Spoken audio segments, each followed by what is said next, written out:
And we are back.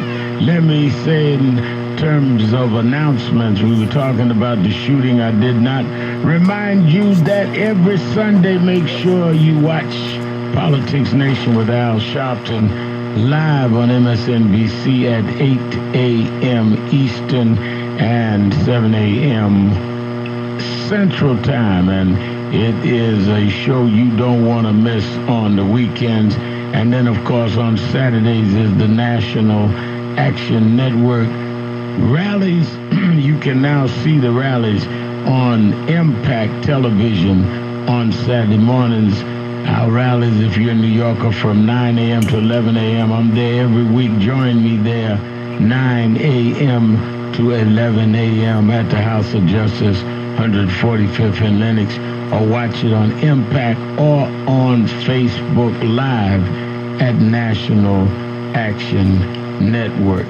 Let me go to our live line. Our co-host every Wednesday at this hour is the political strategist as well as host of Reality Check in Philadelphia, and they listen to him every afternoon, and we are happy to have him here every Wednesday. They have Monday through Friday, and that's, of course, on WURD radio in Philly, talking, of course, about the one and only Charles Ellison. How you doing this week, Charles? Hey, Reverend. How you doing? Good afternoon. Thanks for having me. Very well, very well. Glad to have had you on Politics Nation. I hope you got some good feedback. We did. Yes, sir. Thank you. I did. I appreciate it. I was very honored to be with you on Sunday morning. Thank you so much.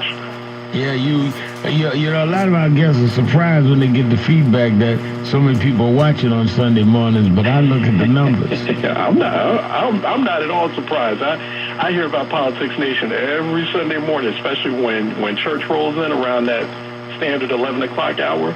Yeah. Folks start coming into church and they say, "Did you see Politics Nation today?" All right. Let me ask you first, give me your feelings. We just had Congressman Meeks on about the shooting this morning. Congressman Solis wounded, 2 Capitol Hill guards wounded, the assailant killed. Your thoughts? You know what? I'm more worried about the inevitable political reaction to this shooting, especially from Republicans and conservatives, than I am about the shooting itself. I mean, first, we have the shooting occurring in Virginia, and Virginia is open carry all over. I mean, you don't need, I mean, there's really no background checks. I mean, that's NRA country. The National Rifle Association is the major gun lobby, or the largest gun lobby in the United States, is right up the road from Alexandria off Route 66. You can see, everybody can see it. I mean, that building is as big as day right off Route 66 from Alexandria. So, you know, you're looking at some really heavy and dark political ramifications from this shooting, and I'm really worried about how this Republican Congress, in both the House and the Senate, and especially how this particular White House, I mean, this shooting could not have happened at a worse time. It could not have involved the worst victims than what happened or what transpired today, because then you have to worry about how the White House, this particular Trump White House, is going to leverage this politically, how they'll leverage it in terms of using it as a distraction from the Trump-Russia investigations, how they'll leverage it to ginny up their very red meat base that's all about gun access. And so, Reverend, what we're going to see here, you know, normally after these types of mass shootings, we see this big rush towards the conversation on gun control. That's what we had seen sensibly over the past 8 years of the Obama administration. Now you're going to see a rush. You're going to see a big push or movement towards increased gun access. And that's going to get crazy.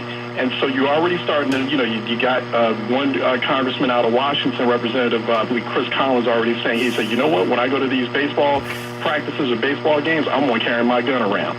You know, so it's going to be like this really, as one colleague was telling me earlier today when the news of this popped, you know, it's going to be this the reopening of this wild, wild west mentality that the Republicans are going to gladly push.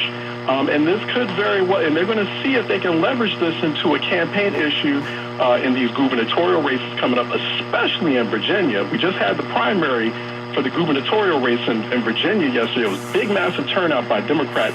A lot of people were very surprised by that, Democrats being energized.